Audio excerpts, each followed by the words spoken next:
A high-stakes visit between two powerful strategic partners is being watched around the world. For the first time since Russia invaded Ukraine, China's Xi Jinping is in Moscow meeting with Russian President Vladimir Putin. Ukraine is, of course, expected to top the agenda of the three-day trip, with Beijing framing itself as a peacemaker. Mr. Xi says that China will work with Russia to, in his words, safeguard the international order. It is true that both of our countries share the same or similar goals. We have exerted efforts for the prosperity of our respective countries. We can cooperate and work together to achieve our goals. The meeting comes just days after the International Criminal Court issued an arrest warrant for Vladimir Putin on war crimes charges. Just walk us through what Xi Jinping at this point needs from Russia. Well, Xi Jinping, by traveling to Russia just after securing this unprecedented third presidential term, he's making very clear, he's sending a message to the West, to the world, where his priorities lie. And even though, his economic relationship with the United States and NATO is hugely important in terms of dollars, that's not Xi's priority. His priority is ideology. And he and Vladimir Putin share the belief that the world order as it has existed for the last 70 years, ensured by the United States, is a world order that needs to change. They believe that the system of democracy, the cultural liberalism, is a disgrace, and they want to see the world aligned more the way that their countries are, where they are controlled very heavily by the government. And so this is a bigger issue for President Xi than just Vladimir Putin's, war crimes charges in the International Criminal Court, bigger than the war in Ukraine itself. This is about, combining the powers of these two nuclear-armed authoritarian superpowers and using that combined power to shape the course of the world order for the future. They both believe that this is their mission. And so, this meeting, these 3 days, the decisions that they make, the conversations that they have, seem to be solidifying this, as they've called it, their no limits partnership. And you see Xi Jinping trying to show China's force, not only militarily and economically, but also in diplomacy, brokering that peace deal in the Middle East recently between Saudi Arabia and Iran, and making sure that deal, none of the official documents would be in English. This is what Xi has always felt is an inevitable revival and rise of China. And he does not want the United States and the West standing in that way. Now, an embarrassing defeat in Ukraine for the West is not something that would disappoint Xi Jinping. So that is why there's growing concern that he's considering these arming of lethal weapons, ammunition, because we know that the U.S. believes that Russia might not have any serviceable ammunition before the end of this year. That's something that China can help them with, along with microchips and other types of weapons that could really change the course for Russian soldiers on the battlefield.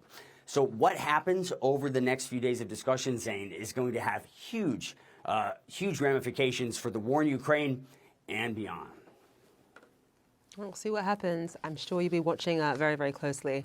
Will Ripley live for us there. Thank you so much. And it's time now for The Exchange and a conversation with Yun Sun. She's a senior fellow and co-director for China at the Stimson Center, a Washington think tank. Thank you so much for being with us. Just walk us through at this point why you think Russia needs China and vice versa. Thank you very much for having me. I think the reason why Russia needs China at this point is quite clear. Russia has been under severe international sanctions since the beginning of the war, and its economic partners on the international market has become increasingly limited, and the source of foreign funding, especially investment, has also become limited. China is Russia's largest neighbor, and China also shares its anti-U.S. agenda with Russia. So evidently, China has appeared or emerged as one of the few partners that Russia can still rely on in this precarious condition. Then from the Chinese perspective, I think the most important consideration remains to be geopolitics. And by geopolitics, the Chinese would mean, well, the great power competition or the strategic competition with the United States. No matter what, and regardless of the result of the war in Ukraine, China sees Russia as a partner or as a partner that shares the same vision about the need to counter the US hegemony in the world. So that geopolitical instinct really dictates China's behavior at this point. So does China's sort of cozying up to Russia, how much does it affect China's relationship with its European trading partners, do you think? I think it does affect China's relationship with Europe, not only in terms of trade, but also in terms of the diplomacy and also in terms of the political optics. And the European concern about China aligning itself with Russia and the implications it would have for the war in Ukraine, which is why I think the Chinese are trying to frame itself or present China as a peace broker instead of a Russia accomplice through this trip. So we saw that China made the proposal on the peace settlement of the Ukraine crisis about a month ago. And then earlier in March, China also facilitated the peace deal between Iran and Saudi. So all these are giving the international community, I would say, an illusion that China is now going to emerge as a great mediator between Russia and Ukraine, which I don't think is the primary goal of this trip. And I don't think it is within China's capacity to mediate the peace for the Ukraine war. Do you anticipate, I mean, obviously, Zelensky, I'm sure, would want to speak to Xi Jinping. Do you anticipate any sort of situation where in the coming days that Xi Jinping ends up speaking to President Zelensky? Indeed, I think that's very well speculated, and that's very possibly to be happening after Xi Jinping's trip to Moscow. And remember, what the Chinese are trying to do is to frame or present China as a broker. So therefore, they want to present a case of Xi Jinping conducting shuttle diplomacy between Russia and Ukraine. So Xi Jinping meeting with Putin first, and then having a virtual phone call or a real phone call with President Zelensky. It will give China that image of being the broker conducting shuttle diplomacy between the two. You mentioned that China doesn't really have the capacity per se to sort of broker a real peace deal. But just explain to us how much China's position on the world stage has been bolstered by this sort of position that it's carving out for itself in this war. Well, there are pros and cons. There are costs to China's position, and there are also some benefits to China's position.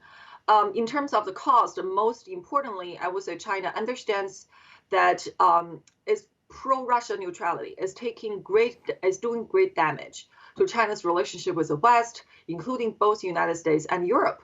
And it also frames China as a dishonest broker or dishonest player in this whole thing. When China presented its peace settlement proposal on February 24th, most people are underwhelmed by how empty and how little substance the deal actually, or the proposal actually offers. So that's not necessarily going to do China more favor in terms of its great power diplomacy. But on the other hand, I think the Chinese also see benefits associated with this ambiguity in terms of the Russian war in Ukraine, because for a lot of the Chinese strategists, if the Chinese don't take a position, then every country and all the parties to the conflict will want to gain China's favor. They will want to gain China to support their position. So I think there is also this argument that that China should remain neutral or should remain non-committal in terms of its position. Last but not least, remember, for the Chinese, the most important foreign policy consideration is always going to be the United States. So when they think about the Indo-Pacific strategy and the strategic competition with the United States, I think the first question that emerges is that, well, if U.S. is no longer distracted in Ukraine, then how much more attention and how much more resources U.S. will be allocating towards China? And I think that's a real concern. Right. Yun Sun from the Stimson Center think tank, thank you so much for being with us. We appreciate it.